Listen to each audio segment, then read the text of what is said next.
बिस्मिल्लाहिर्रहमानिर्रहीम। अस्सलाम वालेकुम स्टूडेंट्स। क्लास 5 और चैप्टर नंबर 5 है साउंड और लाइट से रिलेटेड। और इससे पिछली वीडियोस के अंदर हमने लाइट और लाइट के सोर्सेज और उनकी जो काइंड्स होती हैं उनके बारे में, और जो ट्रांसकोलेंट और ट्रांसपेरेंट और ओपेक ऑब्जेक्ट्स होते हैं उनके बारे में बड़े तसल्ली से पढ़ लिया है। अब हम चलते हैं अपने दूसरे टॉपिक की जानिब जो कि साउंड से रिलेटेड है, जो आवाज से रिलेटेड है। अच्छा, साउंड में हम आके पढ़ेंगे, ये पेज नंबर 56 है और ये टेक्स्ट बुक की रीडिंग हम कर रहे हैं। Sound is a type of energy, कि साउंड एक एनर्जी की टाइप है प्रोड्यूस बाय वाइब्रेशंस, के जो वाइब्रेशन के जरिए, जो थरथराहट के जरिए पैदा हो रही होती है। Vibration travels through the different mediums, के ये जो वाइब्रेशन होती है, ये जो थरथराहट होती है, ये बहुत सारे डिफरेंट मीडियम्स यूज करती है, जराए यूज करती है। अब जैसे देखें, सॉलिड एक अलग मीडियम है। जब आप एक लोहे की चीज के ऊपर मारेंगे, उसके ऊपर चोट पैदा करेंगे तो उसकी साउंड और होएगी। लिक्विड की भी साउंड और होएगी। गैस के जरिए भी ये वाइब्रेशन के जरिए जाते हैं, कि हवा के जरिए भी हमें कोई चीज मिल रही होती है। सो साउंड एक मीडियम के जरिए सफर करती है। एक हमें ये पता होना चाहिए, वो मीडियम सॉलिड हो सकता है, वो मीडियम लिक्विड हो सकता है, वो मीडियम गैस हो सकता है। दूसरा, कि साउंड एक एनर्जी की किस्म है जो वाइब्रेशन से पैदा हो रही होती है।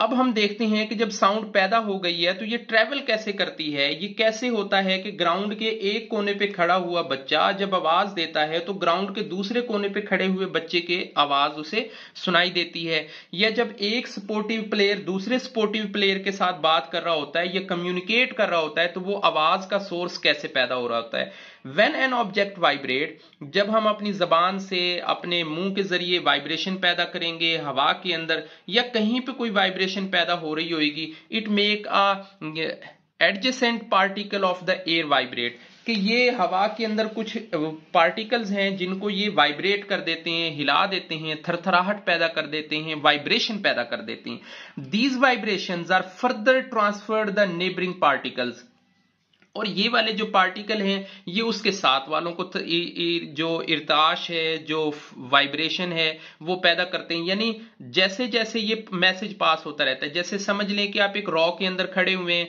एक मैसेज बच्चे को दिया जाता है, वो अगले बच्चे को पास कर रहा है, वो उससे अगले को कर रहा है, वो उससे नेक्स्ट को कर रहा है। तो इसका मतलब है कि ये मैसेज एक फ्लो के अंदर जा रहा है। लेकिन क्या होता है कि यहां पे The process is keeping going, the sound waves travel all vibrating objects, और ये सारा कुछ इसलिए होता है कि ये वाइब्रेशन हो रही होती है उस हवा के जरिए। अब देखें, खला के अंदर या स्पेस के अंदर साउंड ट्रेवल क्यों नहीं करती है? क्योंकि वहां पे स्पेस में गैस नहीं है, या वहां पे वैक्यूम है सारे का सारा, वहां पे वाइब्रेशन ही पैदा नहीं होगी, तो साउंड कैसे जाएगी।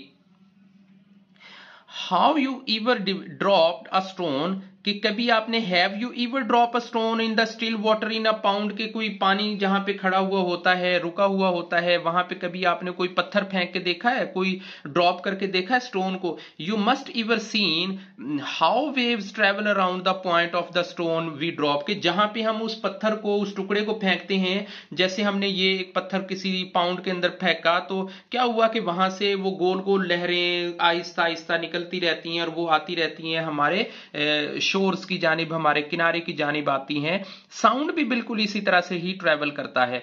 As a sound travel further from the vibrating object, जैसे ही कोई वाइब्रेशन होती है, कोई थरथराहट होती है, किसी के अंदर कोई वाइब्रेशन हो रही होती है, तो ये साउंड ट्रेवल करना शुरू कर देती है। These lose the energy of the die out, और आहिस्ता आहिस्ता ये जो वाइब्रेशन है इसकी एनर्जी खत्म होते होते होते खत्म होते होते ये डाई आउट हो जाती है, आवाज नहीं पहुंचती है। आप देखें कि जब वाइब्रेशन नहीं होगी तो आवाज नहीं पहुंचेगी। सो नेक्स्ट पेज की तरफ हम चलते हैं, जो कि पेज नंबर 57 के ऊपर है।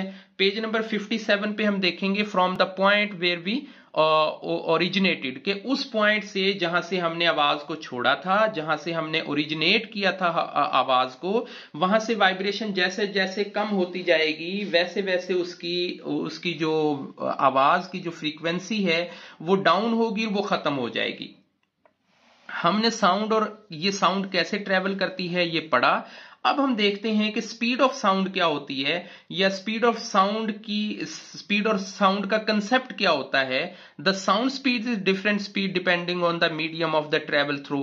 कि जब हमें ये पता है कि जो ठोस हालत में जो चीजें होती हैं वो भी एक मीडियम है, जो लिक्विड है वो भी एक मीडियम है, जो गैस है वो भी एक मीडियम है। सो डिफरेंट स्पीड्स डिपेंड करती है उस मीडियम के ऊपर, यानी ये एक जैसी नहीं होगी। अब जैसे उसने एग्जांपल दिया है, इन एयर 340 मीटर्स पर सेकंड, यानी 340 मीटर का फासला वो एक सेकंड में तय कर रही होती है।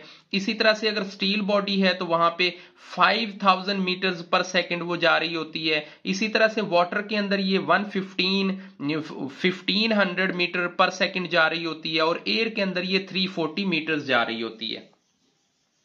The sound speed faster in solids, के जो सॉलिड होते हैं ना, जहां पे जो मॉलिक्यूल्स जो एटम्स हैं वो एक दूसरे के करीब करीब जुड़े हुए होते हैं, तो वहां पे इसकी स्पीड ज्यादा होती है। स्लोअर इन द लिक्विड, और लिक्विड में थोड़ी कम हो जाती है। एंड स्लोएस्ट इन गैसेज, और गैसेज में तो ये बिल्कुल ही कम हो जाती है। यानी सॉलिड के अंदर ये 5000 है, लिक्विड के अंदर ये 1500 है, और यहां पे ये 340 है, मतलब 340 मीटर ही रह जाती है।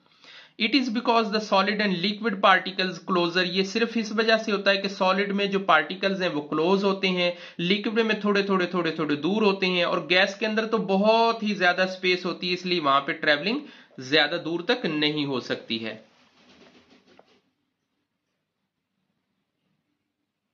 इंशाल्लाह नेक्स्ट वीडियो के अंदर हम अगला टॉपिक अपना करेंगे, हाउ डू वी हेयर का कंसेप्ट करेंगे। सो तब तक के लिए अल्लाह हाफिज।